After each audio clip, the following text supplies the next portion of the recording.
شیخ ادریس د افغانستان لپاره د امریکایانو شتون اشغال، خو پاکستان ته د ټرمپ او نورو امریکایي چارواکو ورتګ د ویاړ او عزت لامل بولي. دا چې افغانانو ورته څه ډول غبرګون ښودلی، بشپړ جزئیات په ویډیو کې تر پایه وګورئ. پاتمنو لیدونکو ستړي مشئ. د افغانستان د اوسنۍ واکمنۍ د ډیرکۍ مشرانو استاد پاکستانی مولا شیخ ادریس په خپلو تازه څرګندونو کې ویلي چې پاکستان د اسلام پر بنسټ ولاړ هیواد دی او د پوځ د مشر جنرال عاصم منیر له برکته نن په سیمه کې سوله ټینګه شوې ده.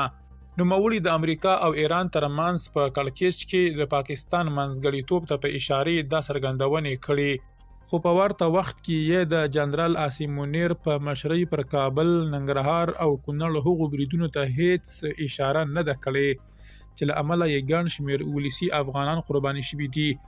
د شیخ ادریس دغو څرګندونو په داسې حال کې د افغانانو ترمنځ توند غبرګونونه پارولي چې نوموړی په افغانستان کې د بهرنیانو شتون یو اشغال او د مبارزې لامل باله.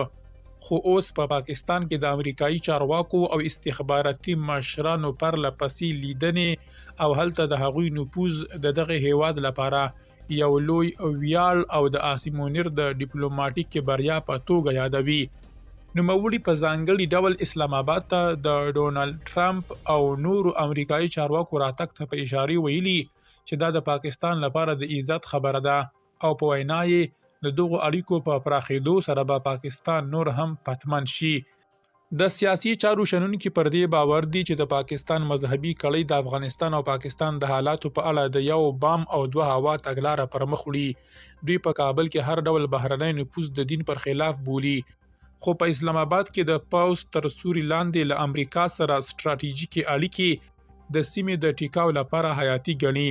دا تضاد د دې لامل شوی چې د شیخ ادریس په څیر د مذهبي څیرو پر پیتواو او خبرو د خلکو باور کم شي او هغوی یوازې د پاکستان د پوځي استخباراتو د بیانیو تکرارونکي وبلل شي.